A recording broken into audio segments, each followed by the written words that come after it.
शीला दीक्षित को खुलेआम गालियां देने वाले अरविंद केजरीवाल आज उन्हें सादर नमन कर रहे हैं।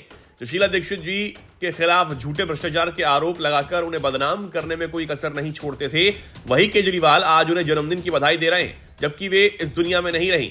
ये सिर्फ दिखावे की राजनीति और ढोंग है। अगर वाकई सम्मान था तो जब वो जीवित थी तब क्यों उन्हें अपमानित किया गया? ये केजरीवाल की दोहरे चरित्र वाली राजनीति का एक और उदाहरण है। दरअसल दिल्ली की पूर्व मुख्यमंत्री शीला दीक्षित की 31 मार्च को 88वीं जयंती थी। 31 मार्च 1938 को उनका जन्म हुआ था। दिल्ली में कांग्रेस नेताओं ने भी उन्हें श्रद्धांजलि दी। उनके बेटे संदीप दीक्षित भी थे। आम आदमी पार्टी के सर्वेसर्वा और दिल्ली की सत्ता से कांग्रेस को हटाने में अहम रोल निभाने वाले अरविंद केजरीवाल ने भी उन्हें नमन किया। लेकिन केजरीवाल का यह पोस्ट एक्स यूजर्स को पसंद नहीं आया। लोग इस पोस्ट के खिलाफ उन्हें उनके पिछले पोस्ट और बयान याद दिलाने लगे, जो एक समय पर केजरीवाल शीला दीक्षित के खिलाफ 2013 में खूब मुखर होकर बोला करते थे। एक यूजर ने तो यहां तक कह डाला कि जो हाल दिल्ली में हुआ वही पंजाब में होगा। अरविंद केजरीवाल ने अपने आधिकारिक एक्स हैंडल से लिखा कि दिल्ली की पूर्व मुख्यमंत्री श्रीमती शीला दीक्षित जी की जयंती पर उन्हें सादर नमन। हालांकि केजरीवाल के अलावा आतिशी, सौरभ भारद्वाज और मनीष सिसोदिया ने शीला दीक्षित की जयंती पर एक भी पोस्ट नहीं किया। केजरीवाल के इस पोस्ट के बाद तो जैसे यूजर्स भड़क गए। कुछ ने तो उन्हें आत्ममंथन की सलाह दे डाली, तो किसी ने भयंकर गाली दी, तो किसी ने भद्दे कमेंट भी किए। केजरीवाल के एक्स पोस्ट से नाराज होकर एक यूजर ने लिखा कि शीला दीक्षित जी को आपकी श्रद्धांजलि देना देखकर मैं हैरान हूं, जिन्होंने सत्ता में आने के लिए उन पर भ्रष्टाचार के आरोप लगाए थे। 10 साल से ज्यादा के आपके शासन में कोई खास काम नहीं हुआ। शीला जी ने दिल्ली के लिए बहुत विकास कार्य किए, लेकिन अंत में वो दुखी थी। आपकी रेवड़ी संस्कृति के मुकाबले एक और यूजर ने लिखा कि शीला दीक्षित जी पर झूठे आरोप लगाना और फालतू की बकवासें करना जनता थोड़ा बहुत भूलने लगी थी, मगर अभी किसानों पर जो पंजाब सरकार ने अत्याचार किए उसकी सजा जनता और भगवान दोनों देंगे। यूजर ने पूरी पार्टी धोखेबाज तक कह डाला। एक यूजर ने केजरीवाल को सलाह देते हुए लिखा कि शीला जी के आवास में कितना एयर कंडीशनर लगा हुआ था। अरविंद जी, आपके हिसाब से उनको जेल में होना चाहिए था। क्या आपने उनको जेल भिजवाया? आपको क्या लगता है दिल्ली वालों ने बिना मतलब आपको सत्ता से बाहर किया? नहीं जी, बिल्कुल वजह थी। बहुत निराशा हाथ लगी दिल्ली के लोगों को, और अब वही हालात पंजाब में भी हैं। घर में बैठकर सोचिएगा कि राजनीति में क्या कमाया और क्या गवाया। जनता का विश्वास एक बार टूटता है तो बड़े बड़े सिंहासन डोल जाते हैं। वहीं आपके साथ दिल्ली में हुआ। वहीं दिल्ली कांग्रेस अध्यक्ष देवेंद्र यादव ने आम आदमी पार्टी सरकार पर भ्रष्टाचार, बेरोजगारी और प्रदूषण नियंत्रण में विफलता का आरोप लगाते हुए कहा कि केजरीवाल सरकार ने 11 साल में केवल विज्ञापनबाजी की, जबकि शीला जी ने ठोस विकास किया। उन्होंने बीजेपी पर भी सवाल उठाए। बीजेपी सरकार की योजनाओं के पीछे कोई बजट नहीं है, 75% घोषणाएं अधूरी हैं। यादव ने आम आदमी पार्टी और बीजेपी पर एक दूसरे के भ्रष्टाचार को छिपाने का आरोप लगाया। 400 मेगावाट बिजली घोटाला और विधायकों की तनख्वाह बढ़ाने जैसे मुद्दों पर दोनों पार्टियां चुप हैं, जो उनकी मिलीभगत को दर्शाता है। कांग्रेस ने शीला दीक्षित के योगदान को याद करते हुए वर्तमान सरकारों को आड़े हाथों लिया। यादव ने दिल्ली वासियों से खोखले वादों पर भरोसा न करने की अपील की और कांग्रेस के विकास मॉडल को अपनाने का आग्रह किया। लोकसभा में वक्फ संशोधन बिल पर चर्चा जारी है। सत्ता पक्ष और विपक्ष के सांसदों के बीच बहस हो रही है। बिल को लेकर पार्टियां अपना अपना पक्ष भी रख रही हैं।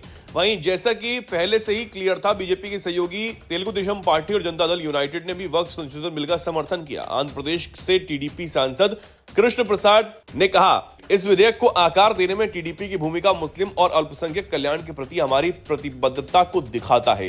हमारी पार्टी के गठन के बाद से अल्पसंख्यकों का कल्याण सुनिश्चित करना हमारा सर्वोच्च प्राथमिकता रही है। टीडीपी सांसद ने कहा कि वक्फ संपत्तियां मुसलमानों के जीवन को बेहतर बनाने में मदद कर सकती हैं। टीडीपी द्वारा सुझाए गए 3 बदलाव विधेयक में शामिल हैं। उनका यह भी कहना है कि मुसलमान समाज का एक महत्वपूर्ण हिस्सा है और उनकी रक्षा की जानी चाहिए। उन्होंने कहा, अल्पसंख्यक अधिकारों के प्रति टीडीपी की प्रतिबद्धता के मद्देनजर नियमों को तैयार करने में वक्फ बोर्डों की संरचना तय करने में राज्य सरकारों को कुछ छूट दी जानी चाहिए। वहीं जेडीयू के सांसद और केंद्रीय मंत्री राजीव रंजन उर्फ ललन सिंह ने कहा, वक्फ संशोधन विधेयक को लेकर शुरू से ही ऐसा माहौल बनाने की कोशिश की गई है। यह विधेयक मुस्लिम विरोधी है। ये नैरेटिव आज से नहीं, बल्कि जब से ये बिल इस सदन में पेश हुआ तब से लेकर जेपीसी के पास जाने से पहले से ही बनाया जा रहा है। पूरे देश को गुमराह करने की कोशिश की जा रही है, यह दावा करने कि यह बिल मुसलमानों के खिलाफ है। लेकिन क्या यह वाकई मुसलमानों के खिलाफ है? बिल्कुल भी नहीं। वक्फ क्या है?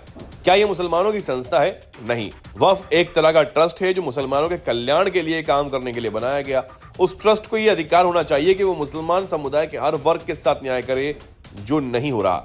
लोकसभा में एनडीए के पास विधेयक को पारित कराने के लिए पर्याप्त संख्या बल है। हालांकि सहयोगी टीडीपी और जेडीयू का साथ जरूरी है। टीडीपी, जेडीयू, हम और एलजेपी समेत सभी एनडीए सहयोगियों ने अपने सांसदों को संसद में उपस्थित रहने और विधेयक का समर्थन करने के लिए व्हिप जारी किया। लोकसभा में 542 सदस्य हैं। एनडीए के पास निचले सदन में 293 सदस्य हैं।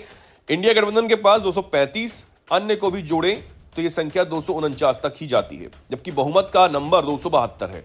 विपक्ष को लगता है कि अगर 16 सांसद वाली टीडीपी और 12 सांसद वाली जेडीयू वक्फ बिल का विरोध कर दे तो गेम पलट सकती, क्योंकि तब एनडीए का नंबर घटकर 265 हो जाएगा और बिल के विरोध में नंबर 277 पहुंच जाएगा। लेकिन टीडीपी हो या जेडीयू, दोनों मजबूती से सरकार के साथ ही खड़ी हैं। बीजेपी अक्सर निर्दलीय सांसदों और पार्टियों का समर्थन हासिल करने में सफल रही है। दूसरी ओर राज्य में कुल 245 सदस्य हैं। दूसरी ओर राज्यसभा में कुल 245 सदस्य हैं। एनडीए के पास 125 सांसद हैं, 9 सीटें खाली हैं। ऐसे में एनडीए को विधेयक पारित कराने के लिए 118 सांसदों के समर्थन की जरूरत है। यानी एनडीए के पास राज्यसभा में संख्या बल ज्यादा है। उम्मीद है कि लोकसभा से मंजूरी मिलने के बाद राज्यसभा इस विधेयक को पारित कराने के लिए विचार करेगा। सूत्रों ने बताया कि बीजेपी के कुछ सहयोगी दल विधेयक में बदलाव की मांग कर रहे हैं। बीजेपी के एक सहयोगी दल के नेता ने उम्मीद जताई कि उनके सुझावों को ध्यान में रखा जाएगा। विधेयक की जांच करने वाली संसद की संयुक्त समिति ने कुछ चिंताओं का समाधान भी किया। हालांकि उन्होंने इस बात पर जोर दिया कि एनडीए इस मुद्दे पर एकजुट रहेगा। Catholic bishop Congress of India church of Bharat ने विधेयक को अपना समर्थन दिया है। कांग्रेस वक्फ बोर्ड बिल का खुलकर विरोध नहीं कर रही। पार्टी विरोध करने वालों के साथ तो है, पर जिस तरह समाजवादी पार्टी के मुखिया अखिलेश यादव, पश्चिम बंगाल की मुख्यमंत्री ममता बनर्जी, आरजेडी नेता तेजस्वी यादव वक्फ बोर्ड बिल के विरोध में जहर उगल रहे हैं, उसके मुकाबले में कांग्रेस के बड़े नाम खामोशी बरत रहे हैं। ये कितना बड़ा आश्चर्य है कि वक्फ बोर्ड संशोधन बिल पर देश की सारा विपक्ष गला फाड़कर चिल्ला रहा है और कांग्रेस नेता मौन धारण किए हुए हैं। राजनीतिक बयानबाजी के लिए लोकप्रिय सोशल मीडिया एक्स के हैंडल पर कांग्रेस पार्टी, राहुल गांधी, प्रियंका गांधी और पार्टी अध्यक्ष मल्लिकार्जुन खड़गे दुनिया भर की बातें कर रहे हैं। इस पर महत्वपूर्ण मुद्दे पर उन्होंने शांति बरती हुई है। इमरान मसूद बुधवार को संसद के बाहर वक्फ बोर्ड बिल के विरोध में बैनर लेकर खड़े थे और उनके नेता इस मुद्दे पर विपक्ष के साथ केवल बैठक कर रहे हैं। पिछले 15 दिनों में इंडिया गुट की करीब सभी पार्टियों के नेताओं के बयान वक्फ बोर्ड बिल पर केंद्र सरकार को कोसते हुए आए, पर कांग्रेस नेताओं को नहीं, कांग्रेस के प्रवक्ता टीवी चैनलों पर जरूर बहस को जिंदा किए हुए हैं। सबसे पहले राहुल गांधी के एक्स हैंडल पर आते हैं। राहुल गांधी पिछले 3 दिनों में बहुत सी बातों पर अपनी चिंता दिखाते हैं, पर उन्हें शायद वक्फ बोर्ड बिल के बारे में पता ही नहीं। रायबरेली में मॉडर्न कोच फैक्ट्री के अधिकारियों के साथ रेल के भविष्य पर बातें करते हैं। वन अधिकारी अधिनियमों की उपेक्षा पर चिंता करते हैं। गुजरात के बनासकांठा में हुए विस्फोट पर शोक प्रकट करते हैं। ईद की मुबारकबाद देते हैं। मुसलमानों के हित की बात करते हैं, पर वक्फ बोर्ड पर एक लाइन भी कुछ बोलने से बचते। ठीक ऐसा ही प्रियंका के एक्स हैंडल और मल्लिकार्जुन खड़गे के एक्स हैंडल पर दिखता है। खड़गे वक्फ बिल पर विपक्ष की हुई एक मीटिंग में शामिल होने की वीडियो जरूर शेयर करते हैं, पर विरोध में कोई एक शब्द भी बोलते हुए नजर नहीं आते। प्रियंका और खड़गे भी इस संबंध में चुप्पी बरतते ही नजर आते हैं। इस बीच 2 दिन पहले सोनिया गांधी एक आर्टिकल लिखती हैं और उसका सब्जेक्ट देश की शिक्षा व्यवस्था है। ऐसे समय में जब देश में वक्फ बिल पर बहस छिड़ी हुई है, उसका मन शिक्षा व्यवस्था में लगा हुआ है। ऐसा लग रहा है कि कांग्रेस के बड़े नेता, कांग्रेस ने सीए का विरोध भी इसी तरीके से किया था। कांग्रेस ने कभी भी सीए का खुलकर विरोध नहीं किया। केरल विधानसभा चुनावों में पिनराई विजयन ने इसी बात को मुद्दा बना लिया था। पिनराई विजयन कहते थे कि राहुल गांधी अपनी न्याय यात्रा के दौरान एक बार भी सीए के विरोध में नहीं बोले। विजयन का कहना था कि जिस तरह सीए के खिलाफ केरल सरकार ने विधानसभा से एक प्रस्ताव पेश किया, तत्कालीन राजस्थान, मध्य प्रदेश और छत्तीसगढ़ की कांग्रेस सरकारों ने नहीं किया। विजयन का कहना था कि सीएए के विरोध में प्रदर्शन करने वाले लोगों के खिलाफ लगी धाराओं को उनकी सरकार ने वापस ले लिया, जबकि कांग्रेस सरकारों ने ऐसा नहीं किया। दरअसल कांग्रेस देश के कई हिस्सों में आज भी हिंदुओं की पार्टी मानी जाती है। केरल विधानसभा चुनावों में इसलिए ही पिनराई विजयन यही साबित कर रहे थे कि कांग्रेस सीएए का विरोध नहीं कर रही, और कांग्रेस ने विजयन को टारगेट करने के बाद भी एक बार सीएए का विरोध नहीं किया। केरल विधानसभा चुनावों के दौरान राहुल गांधी अपनी रैलियों में अपनी सहयोगी पार्टी मुस्लिम लीग के लोगों को भी नहीं आने दे रही थी। दरअसल जिन राज्यों में बीजेपी ने अपनी मजबूत उपस्थिति दर्ज नहीं कराई, वहां के हिंदू अभी भी कांग्रेस को अपनी पार्टी मानते हैं। यही हाल पंजाब में है। यहाँ सिखों की पार्टी अकाली है, जबकि हिंदू कांग्रेस को लेकर सॉफ्ट कॉर्नर रखते हैं। उत्तर भारत के राज्यों में भी सवर्ण हिंदू कांग्रेस का कोर वोट बैंक रहे हैं। कांग्रेस आज चाहती है कि उसके पुराने कोर वोटर्स उसके साथ फिर से वापस आए। इसी रणनीति के चलते ही कांग्रेस वक्फ बोर्ड संशोधन बिल का विरोध फूंक कर रही है। अचानक और समय से पहले हैसियत से ज्यादा मिल जाए तो यही होता है जो केजरीवाल के साथ देखने को मिल रहा है। केजरीवाल के विरुद्ध उत्तर प्रदेश के माननीय मुख्यमंत्री योगी जी के बुलडोजर मॉडल पर प्रश्न उठाए, परंतु अब केजरीवाल ने शंभू बॉर्डर पर बुलडोजर चलवाकर किसानों को क्यों हटवा दिया? पंजाब के किसानों ने पुलिस की ओर से प्रदर्शनकारी किसानों को शंभू और खनौरी बॉर्डर से हटाए जाने के विरोध में आम आदमी पार्टी के विधायकों के आवास के बाहर सोमवार को जोरदार प्रदर्शन किया। संयुक्त किसान मोर्चा, गैर राजनीतिक और किसान मजदूर मोर्चा के नेतृत्व में प्रदर्शन किया गया। किसानों ने पंजाब पुलिस की ओर से 19 मार्च को की गई कार्रवाई की आलोचना की। पुलिस ने 19 मार्च को किसान नेताओं को उस समय हिरासत में ले लिया था जब वो चंडीगढ़ में केंद्रीय कृषि मंत्री शिवराज सिंह चौहान के नेतृत्व में केंद्रीय प्रतिनिधिमंडल के साथ बैठक करने के बाद वापस आ रहे थे। प्रदर्शनकारी किसानों की मांग, खासकर न्यूनतम समर्थन मूल्य यानी एमएसपी की गारंटी पर चर्चा करने के वास्ते उक्त बैठक का आयोजन किया गया था। जैसे ही किसान मोहाली में दाखिल हुए, उन्हें भारी अवरोधकों का सामना करना पड़ा और उनके कुछ नेताओं को हिरासत में भी ले लिया गया था। पुलिस ने शंभू और खनौरी बॉर्डर से प्रदर्शनकारी किसानों और उनके अस्थायी ढांचों को भी हटा दिया। इसके बाद शंभू, अंबाला और संगरूर जींद राजमार्ग पर वाहनों का आवागमन फिर से शुरू हो गया।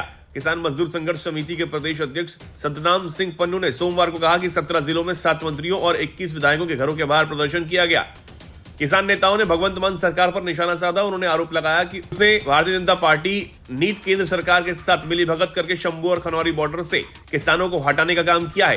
केएमएम के नेता सरवन सिंह पंडेर ने कहा कि वो पुलिस की ओर से अस्थायी ढांचों को हटाए जाने के बाद विरोध स्थलों से ट्रैक्टर, ट्रॉली और अन्य सामान की चोरी के लिए भी मुआवजा देने की मांग कर रहे हैं। उन्होंने कहा कि किसान चाहते हैं कि विरोध स्थल से उनका सामान चुराने वाले लोगों के खिलाफ कार्रवाई की जाए। शंभू और खनौरी बॉर्डर पर प्रदर्शन करने वाले कई किसानों ने दावा किया कि ट्रॉलियों सहित उनका सामान गायब है और हो सकता है कि वो चोरी हो गया हो। जालंधर में कुछ किसान पुलिस अधिकारियों से भिड़ गए। मंत्री मोइंदर भगत की ओर बढ़ने के लिए अवरोधकों को जबरन पार करने की कोशिश की गई। पंजाब के शंभू और खनौरी बॉर्डर पर 13 महीने से मोर्चा लगा धरना दे रहे किसान नेताओं को पंजाब पुलिस ने हटा दिया था। पंजाब पुलिस ने पूरी योजनाबद्ध तरीके से शंभू और खनौरी सीमाओं पर विरोध स्थलों को खाली करा दिया था। पुलिस ने बैरिकेड्स, वाहनों और अस्थायी ढांचों को हटा दिया था। इसकी रणनीति पंजाब पुलिस ने पहले ही तैयार कर ली थी। इस कार्रवाई की जिम्मेदारी मोहाली पुलिस को सौंपी गई थी, जो सुबह से ही इस योजना पर काम कर रही थी। पुलिस ने बुधवार को लगभग शाम 5:30 बजे मोहाली में किसानों की धरपकड़ शुरू की। सुप्रीम कोर्ट ने शुक्रवार को कहा कि लगभग 4 महीने से किसानों की विभिन्न मांगों के समर्थन में अपनी अनिश्चितकालीन भूख हड़ताल खत्म करने वाले जगजीत सिंह ढल्लेवाल बिना राजनीतिक एजेंडे वाले वास्तविक नेता हैं। जस्टिस सूर्यकांत एवं जस्टिस एन कोटस्वर सिंह की पीठ को पंजाब के महाधिवक्ता गुरमिंदर सिंह ने बताया कि खनौरी व शंभू बॉर्डर पर प्रदर्शन कर रहे किसानों को तितर बितर कर दिया गया और सभी बंद पड़ी सड़कों व राजमार्गों को खोल दिया गया।